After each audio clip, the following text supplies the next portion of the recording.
Yang kami hormati, perwakilan Duta Besar negara-negara sahabat. Presiden Joko Widodo meluncurkan program pelaksanaan rekomendasi penyelesaian non-yudisial untuk 12 kasus pelanggaran HAM berat masa lalu yang digelar di Rumoh Gedong, Kabupaten Pidi Aceh, Selasa 27 Juni.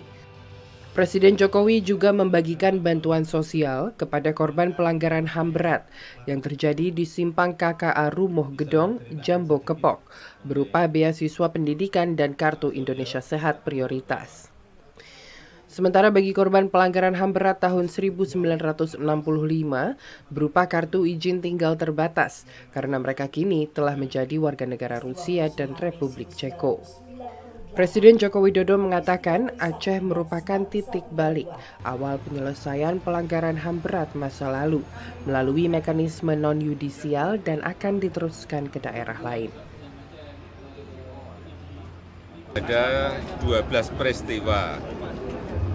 Ini adalah langkah awal dimulai dari Aceh, dari Pidi, karena di sini memang ada 3 peristiwa. Di Pidi, di Rumoh Gedong, di Simpang KKA, dan di Jambo Kepok.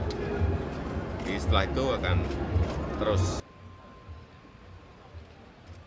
Pada Januari lalu, negara mengakui peristiwa pelanggaran HAM berat di 3 lokasi tersebut.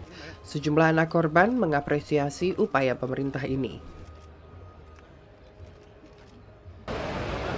Orang tua kami tidak terlibat apapun. Pemulihan nama baik, jangan kami dianggap GPK. Karena saat kejadian dituduh GPK.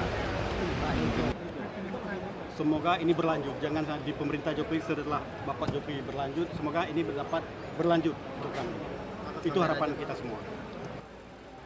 Pemerintah telah memutuskan untuk menempuh penyelesaian non-yudisial dan fokus pada pemulihan hak-hak korban tanpa menegasikan mekanisme yudisial. Hal ini menandai komitmen negara agar pelanggaran berat HAM tidak terulang di masa mendatang. Dari Pidi, Aceh, Aprizal Rahmat, Kantor Berita Antara, mewartakan.